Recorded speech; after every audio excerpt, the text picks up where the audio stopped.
Health Key tonight, cutting-edge cancer treatment right here in Indiana. Fox 59's Eva Pilgrim is here with more on how local doctors are using robots to fight cancer. This really sounds like something out of a movie. It's crazy stuff. Think Honey, I Shrunk the Kids meets the video game world and the whole thing. Wow. It's right in your mouth. These doctors are taking a diagnosis that used to mean possible lifelong issues with eating, drinking, and talking, and now they're giving people hope.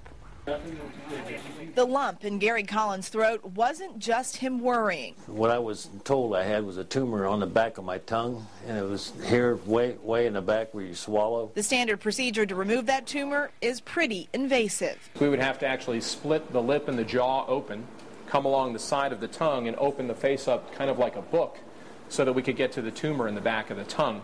All I knew is I want the tumor gone. Last December, the FDA approved a new device to treat cancer in the back of the throat and tongue, part of the Vinci Robotic system.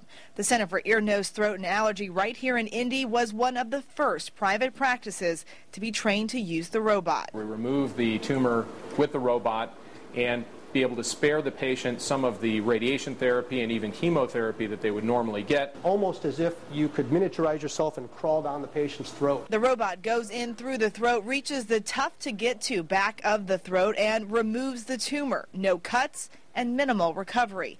The doctor does it all from a controller, just like a video game. We are treating a lot of the throat cancers that we never would have operated on before. I was only in the hospital for 4 days because of it. And while many patients before would have struggled post-surgery with talking and eating, Gary is celebrating being cancer-free today with all his favorite foods. I've been eating hamburgers and steaks and all the old stuff.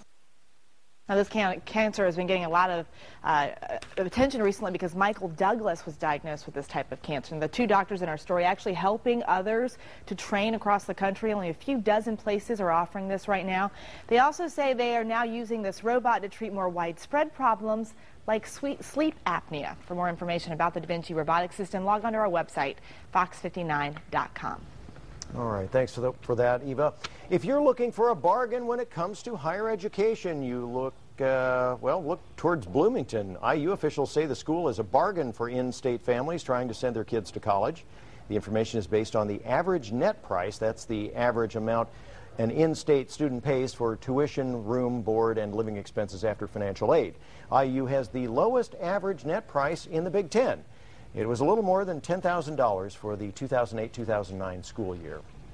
Well, summer is almost over. We are starting to see some cooler temperatures here and there. Kind of nice to have a little bit of that cooler weather. What we really need, though, right now is a little bit of rain, at least in some measured doses. And Brian, there were a few raindrops this afternoon.